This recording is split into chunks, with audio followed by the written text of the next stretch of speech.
poppin', y'all? It's your boy One Trey Riddock. Like and subscribe, give me a comment. Sitting in Walmart parking lot waiting for my lady to come out, and I was just thinking about something.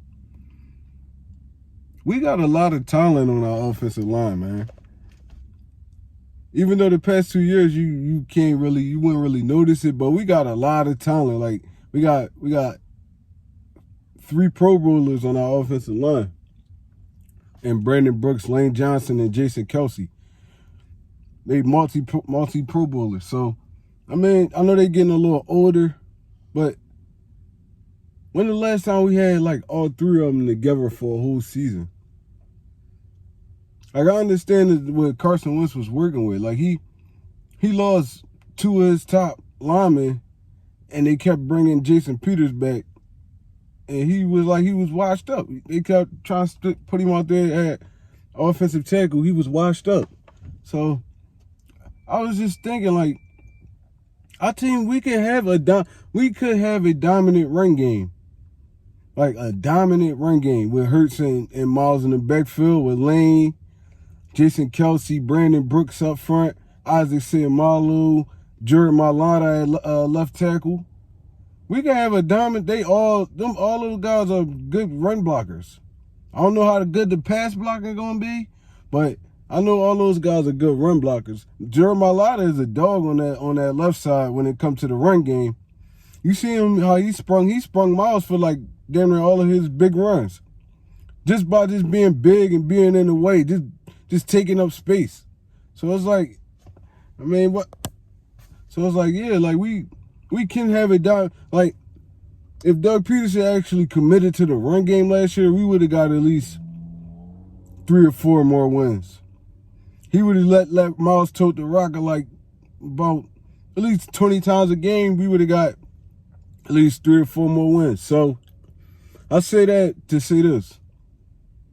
I feel like we could be the #1 rushing team in the league. With Hurts and Miles in the backfield, we add another running back that could get you them short, hard yardages. We can have a dominant run game, and that'll open up a whole lot for our receivers. That'll start putting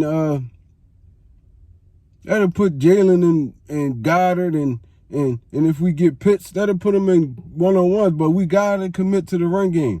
And when you commit to the run game, it help your defense out too. It help your defense out because, I mean, you keep them off the field, keep them fresh. Like, you keep putting together first down after first down, your defense on the sideline rushing, they defense tired. That's how you win games. You win games in the trenches, man. All the little pretty passing and all that. How you think Tom Brady won the Super Bowl last year? They had games when he had to pass it like 40, 45 times, but they mainly stuck to the run game and played good defense. We just need to get some balance. We need to find our identity on this offense. Like, we got to find our identity, man. We're going to be a run team. We're going to be a pass and finesse team. We're going to be a defense that bend but don't break, or we're going to be aggressive. We got to find something, like something to get through this because right now they don't have no tape on Nick Sirianni. So we don't got no tape on him either. We know what the coach did, but that don't necessarily mean that's how his offensive philosophy gonna be. So yeah, I just want to know. I feel like we can have a dominant run game. I feel like we don't even need to go draft a receiver. We got good receivers on our team. We got receivers we can get by with.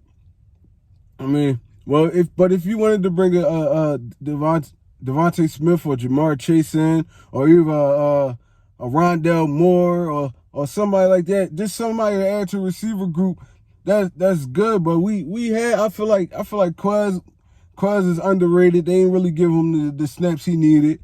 I feel like Hightower is still a good wide receiver. He can get open and get down the field. He just got to get his focus together. Like, sometimes he dropped a lot of crucial catches last year, but he caught 3 50-yard bombs. Like, they don't really see that too much in the NFL.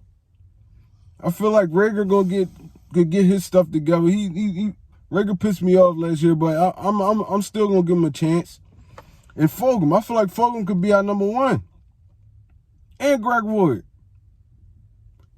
I mean, you mixing Greg Ward in with Greg Ward in for the third down and shorts and stuff like that, he could get open. Greg Ward could get open on anybody. He's just not as explosive as a Rager or a Quez Watkins, but he definitely know how to get open. I feel like we got a good young receiving core, man. And everybody trying to give up on him already. Like, I feel like we should go get Kyle Pitts, add to that, add him with Goddard, and let our young wide receivers work with Hurts all off season and let them get their thing, let it get them going. Like, Alshon gone, DJ gone, ain't no more distractions for them wide receivers. It's just, y'all gotta go out and ball. Rager gotta prove that he's the #1 wide receiver. He was picked in the first round. He gotta prove his spot now. But yeah, let me know what y'all think in the comments, man. One Trey Riddock, I'm out of here.